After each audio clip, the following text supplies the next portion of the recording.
E aí, galerinha do YouTube, tudo jóia com vocês? Olha, dando continuidade, né, nessa trilha da história da educação brasileira, nós vamos falar sobre humanismo, sobre ciência moderna, revolução industrial, chegar no Brasil, beleza? E aí discorreremos sobre todo o contexto do Brasil e sobre a educação do Brasil.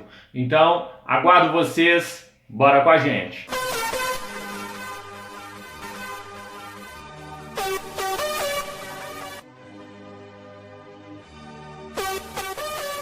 Neste mesmo período, iniciava na Itália um novo pensamento, em que o homem passa a sentir-se, né, protagonista do seu próprio destino. E aí é chamado humanismo, né? Então o raciocínio deixa de ser teocêntrico e passa a ser um raciocínio antropocênico. Tá certo? É o teocentrismo de lado, teocentrismo fica de lado e inicia então o antropocentrismo, tá certo? E aí então nós vamos ver, isso provoca alguns questionamentos, né, sobre a posição das nobrezas, da burguesia, até mesmo da religião, e tudo isso então acabou desencadeando na grande Revolução Francesa do século XVIII. Né? Com isso, nós vamos ver, com a Revolução Francesa é deixado a metodologia clássica, né? Que é considerada uma metodologia moralística, né? O qual embutia sobre as criançações que nem mesmo os adultos eram capazes de seguir, né? E aí com os ideais de Jean-Jacques Rousseau, né? Que dizia que tudo que sai da mão do Criador é perfeito, mas que era degenerador pelos homens. E aí começa, né, então, os raciocínios começam a mudar, uma briga de classes, né, a briga de classe, né, contra aí, principalmente contra a nobreza, né, e aí vem a grande Revolução Francesa, tá certo? Bem, aí galera, nós observamos também aqui, né, que depois do humanismo nós vamos ver que chega a ciência moderna, né? Então nós vamos observar que com essas ideias aí de Jean-Jacques Rousseau, nós vamos ver então, passando o período, chega a ciência moderna, né? Na verdade, a ciência moderna. A ciência moderna ela começa um novo raciocínio e a relativização do conhecimento. É como pensa René Descartes, né? Penso, logo sou, né? Relatando que a dúvida era a única certeza, as outras demais coisas era uma constante dúvida, tá certo? E também com o pensamento de Immanuel Kant, né? Que é diferente, dizendo que tudo que conhecemos é uma projeção daquilo que o nosso pensamento vê, né? Ou seja, então René Descartes diz, olha, penso, logo existo. Tá certo? A única certeza é o questionamento, né? O resto não tem credibilidade nenhuma. E nós vamos ver que Immanuel Kant já diz, não, olha, na verdade, tudo o que conhecemos é uma projeção do nosso conhecimento, ou seja, é aquilo que compreendemos, aquilo que vemos e compreendemos, tá certo? E neste período de raciocínio aí de Immanuel Kant, surge então várias descobertas científicas, né? Porque esses pensadores, né, estimulam o desenvolvimento e as descobertas da ciência. É aí que é necessário para ter certeza, né, do comum, do bom senso, então daquilo que é verdadeiro, os cientistas então começam a buscar, né, a pesquisar e buscar conhecimento, né? Nós vamos ver aí Galileu Galilei com suas grandes descobertas, né? E outros mais buscando seus conhecimentos. Com essa amplitude aí, né, das descobertas científicas, passa então a ciência a ser absoluta. Então, o correto não é o que eu digo, não é o que o outro diz, sim, é o que a ciência está dizendo. Ou seja, então o cientista passa a ser absoluto. Então nós vamos ver aí o poder do clero sendo largado de lado, mas de uma forma o absolutismo começa a vir também agora da parte da ciência, né? E aí nós vamos ver então que chega com um pensador, né, Frederick Hegel, que diz nós afirmamos nossa capacidade de conhecer o real. Ou seja, o que é isso? Ele dizia assim, olha, que através da dialética, né, com uma junção da tese, ou seja, da tese a antítese forma a síntese, ou seja, a dialética, né, o resultado daquilo que conhecemos, na verdade é a junção de uma ideia, um novo raciocínio, e aí forma assim o que? O conhecimento geral, né, real daquilo que nós estamos vendo, né? E aí então surge o Estado moderno, né, que é nesse período então que o ensino fica dividido entre o relativismo, né, que dizia que ninguém é conhecedor, né, a não ser das aparências, e aí também vem o idealismo, que é ter uma ideia, o conhecimento de tudo.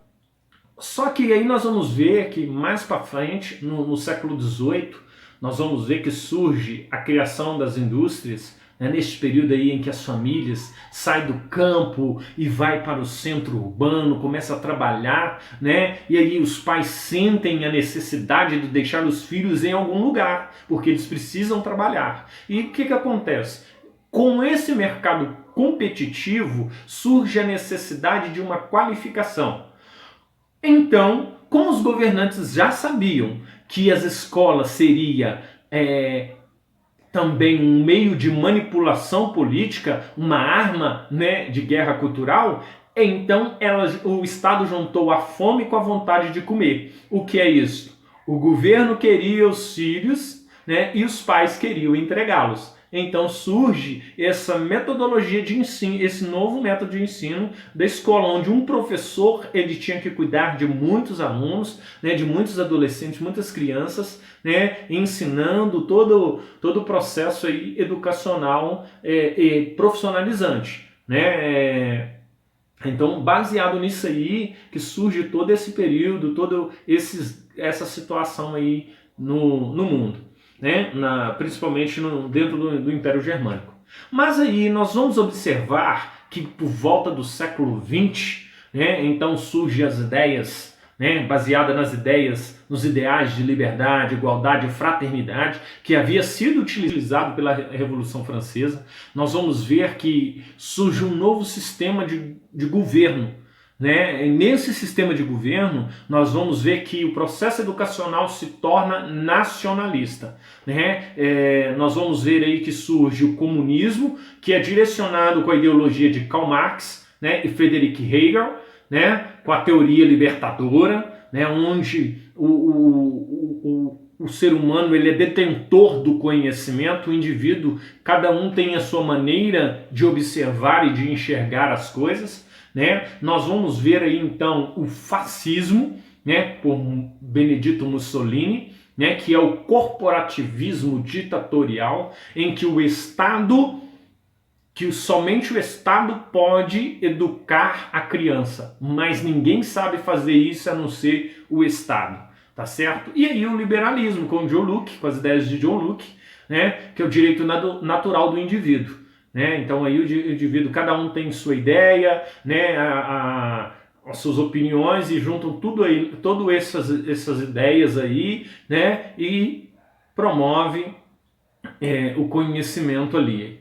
Na verdade é a liberdade do Estado de Direito, tá certo? Esse liberalismo, onde cada um tinha o seu direito, tá certo? Bem, mas agora nós vamos chegar no Brasil, tá certo? Aí o desenvolvimento na Europa, né, os desenvolvimentos da antiguidade, da renascença, do humanismo, da ciência moderna, da revolução industrial, antes na reforma protestante, tudo isso influenciou, né, o mundo todo. E aí nós vamos observar que também isso influenciou o Brasil. Primeiramente, nós vamos observar, no período colonial, a educação do Brasil ela era executada, né, pela igreja, pelo clero, né, a partir da ação dos jesuítas. Né, uma congregação dos jesuítas, né, que era uma congregação católica, que ensinava, tinha um processo educacional moralista, né, com a alfabetização mesmo, e também com a formação catequética, né, ensinando os seus ideais, né, e a sua fé. Mas aí nós vamos observar que por volta lá no século XVIII, né, nesse período colonial mesmo, chega Marquês de Pombal, né, o qual expulsa por volta de 1759 todos os jesuítas, né, e aplica um novo método de ensino, que é a implantação, né, do ensino público oficial, ou seja, a nomeação dos professores, né, passa a ser agora pela coroa, né? Existe agora um novo ensino oficial, uma nomeação de professores, inclusive quem selecionava esses professores era a coroa, né? E existia também as aulas régias, que era a escolha de alguns regentes com disciplinas isoladas para que as pessoas tivessem um conhecimento específico, tá certo? Essas eram as aulas régias, né? E aí nós vamos observar agora no período imperial no Brasil, como era o ensino, né, no Brasil. E aí nós vamos ver um ensino muito elitista, né?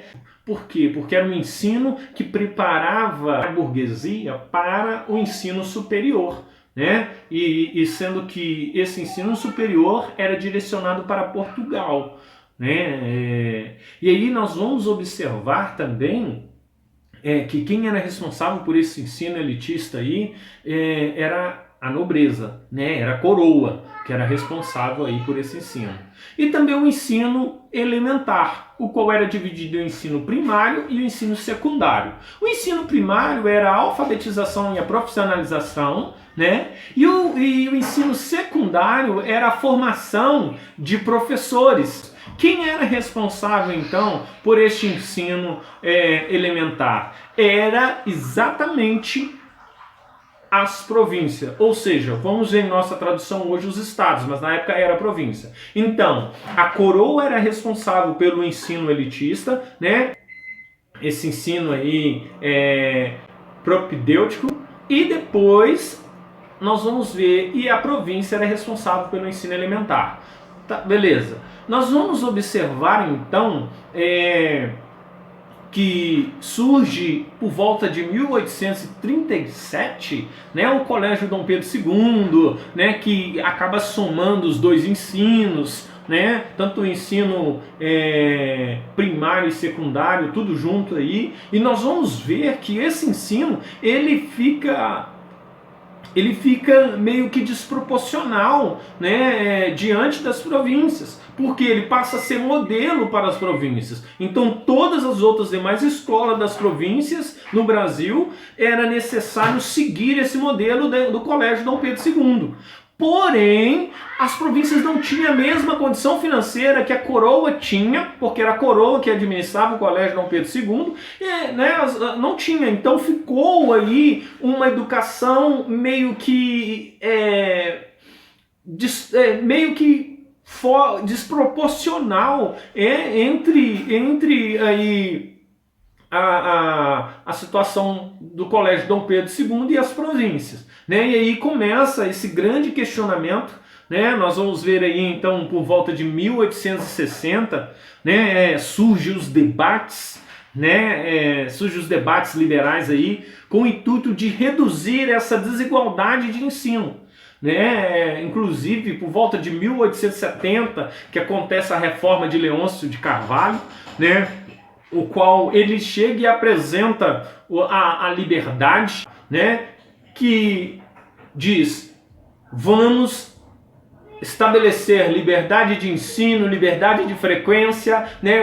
Uma liberdade, um ensino laico, né? Com a construção, vamos construir novas escolas, vamos autorizar a matrícula, né, para os escravos. Era uma implantação da tendência positivista, onde afasta a teologia e aproxima a ciência e a ética humana radical, né? Então aí nós vamos ver dentro dessa reforma de Leôncio, nós vamos ver o surgimento da construção de escolas, né, dentro do Brasil, e aí nós vamos ver esse grande direcionamento aí, onde o aluno não era mais obrigado, não é obrigado a ir à escola, ele vai se ele quiser, onde não é a religião católica, né, que era seguida ali, mas que era um Estado laico. E aí também nós vamos observar que através dessa reforma de Leôncio aí, mais para frente, acontece a criação das faculdades, né, que surgem duas faculdades, em São Paulo e em Pernambuco, né, são duas faculdades, são as faculdades específicas no âmbito jurídico, né, o qual proporcionou uma amplitude de conhecimento para o Brasil. Inscreva no meu canal, tá certo? Se você não é inscrito, se você gostou do conteúdo, tá certo? Dê o seu like. Um abraço para você e até a próxima.